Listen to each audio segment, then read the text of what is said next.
I watched what felt like one of the longest movies I've ever seen in my life. And I watched it over, I think, 2 days.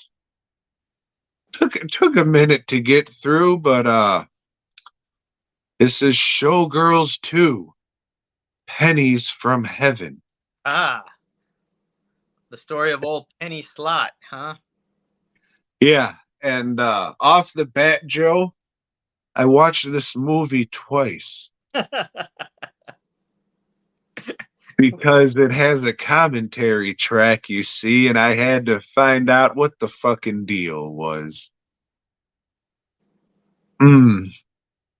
Joe, you've been wanting to watch this movie for a while, so how about you talk about old Showgirls 2, and if you even remember this character from the first movie. I do not remember this character from the movie. I haven't seen the first movie in a very, very long time. Pennies from Heaven, Showgirls 2, has like five people that were in Showgirls, but I don't remember any of them except for her boyfriend, the black dude, African American gentleman. the African American gentleman that well, this guy runs a t-shirt business, and he's just trying to think of funny slogans for something that will like really sell and like fucking put him on easy street. I fucking felt that shit, dude. Like that fucking hit so close to home. Um, Was it his Life Sucks shirt that got you? uh, but he's also a dancer, and that's how he got old Penny Slot to come and marry him. Were they married? Or just like Who his? cares? But yeah, so that's Penny is this guy's woman, and So he's let's stop for a second, if you will. So this is a movie written, directed, produced, and edited, and starring the same person, Rena Raphael, I think, if I remember. yeah, something like that. Yeah, She is a dancer by trade. Like she went to school to be a dancer, and I guess she was hired to be in Showgirls because she was a dancer. And this is her second attempt at making a movie. Her first one, I think she said, was Trasherella. And her third one, she didn't bring up the name. This was crowdfunded. I think she said the total budget was $10,000, or at least that was the number that was thrown out. And she knows it's a comedy. She knows she was making a comedy, but it comes off like, it didn't quite work out and it wasn't supposed to be this. Does that make sense? is that what she says in the commentary? So that's the impression that I got. Okay. Because it's a lot like, oh, this is, you got to have a certain sense of humor to see this movie. But then she was like serious about other stuff. And, oh, I wish this would have been a little better. She was like, she legit sent the script to Paul Verhoeven and Gina Gershon thinking that they were going to be in the movie. Like we'll get to her, but there's she's either a 30-year-old lady who had a shit ton of surgery or a 70-year-old lady who had a shit ton of surgery. But that character, she wanted to be Gina Gershon.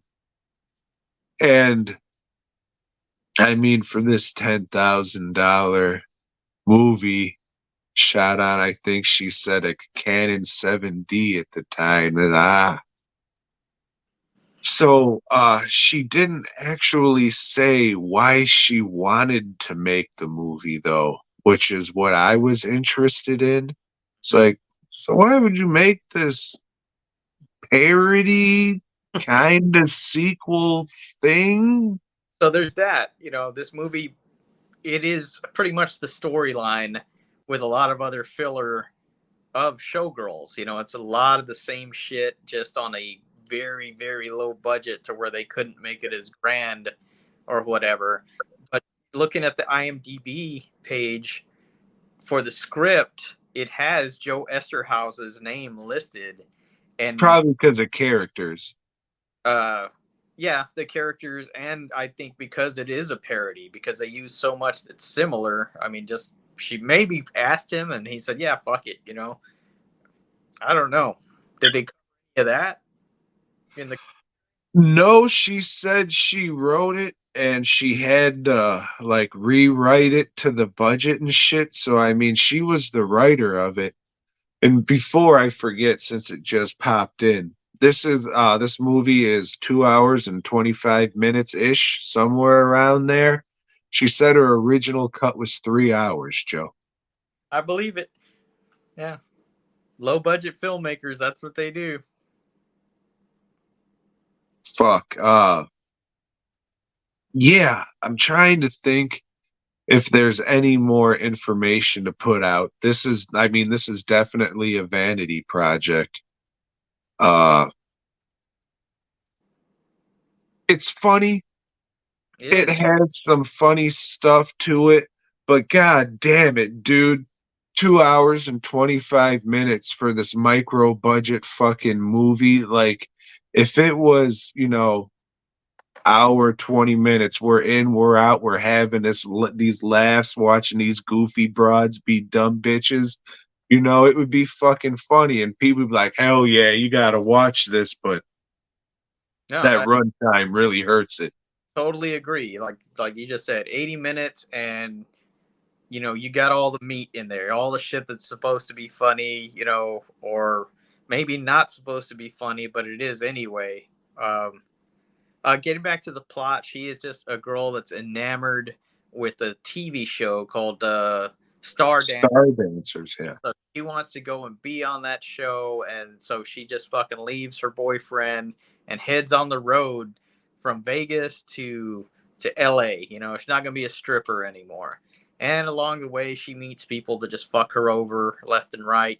She's got stars in her eyes the whole time, but eventually, she gets her chance to take that top spot by sabotaging, or no, somebody else sabotages the main star dancer, right? Or does she? I don't even fucking. Joe, this is a cobbled together movie, and after watching the commentary, I understand it a little bit more. You would think this would be the most easily understandable movie by the length of it, but it is a fucking mess. There's a murder plot. There's a whole prostitution plot. Yeah, and there's some girl that's following her around, trying to do her a good turn here and there. Uh, but this lady, Rena Riffel, whatever, she's good, man. She's funny as shit in it, because she's playing it like this girl that's got stars in her eyes. And anytime she talks, she just kind of looks off in the distance, and I fucking crack up, man. And I mean, I haven't seen it because I swore off of Ty West movies, but from what everybody has said about X, I think. No, I watched X. What was the one that came after that? I don't know, but the sequel that May. yeah, No, that's that fucking yeah, other one. yeah. Well, it seems like Pearl. which one? Pearl. Pearl. It sounds like that, like somebody with stars in her eyes. Because they ripped this movie off. So Pearl is a direct rip off of Showgirls 2. And if you deny that, fuck you for following Ty West anyway. Uh, but yeah, I dug her. I thought she was really funny. The guy that played her boyfriend in the beginning of the movie, he's got some great lines, some shit that had me cracking up. And The he's from the first one. Yeah, He's the one Elizabeth Berkley goes to dance with or whatever. um, and the dancing is ridiculous. The dancing all looks horrible, and that shit's funny.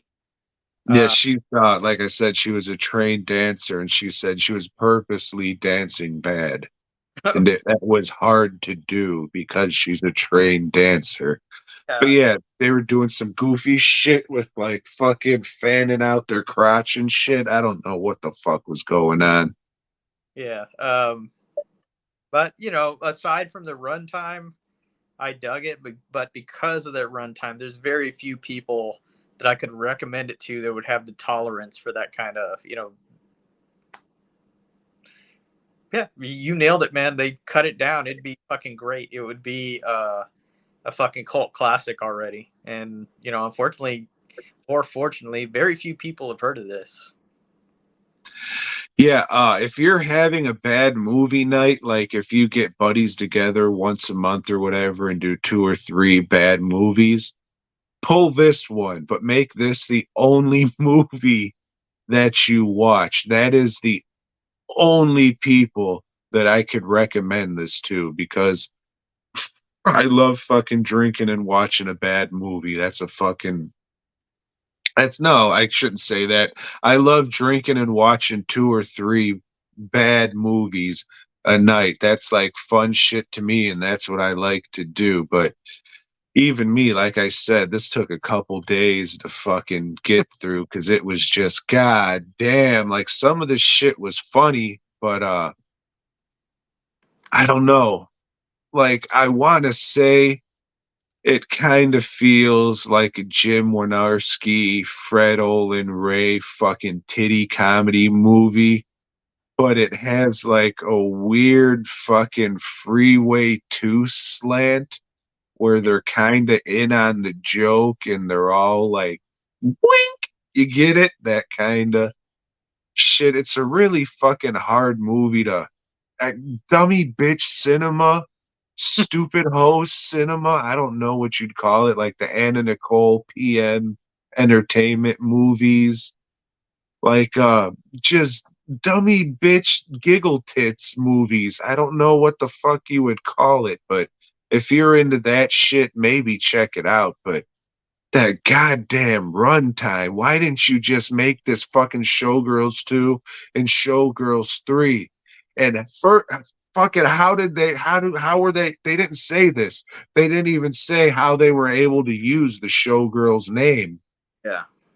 Like, what the fuck? Is it because it's a parody, so that's fine? They didn't say it. I don't know. Maybe I can ask Rob. I should have done that before.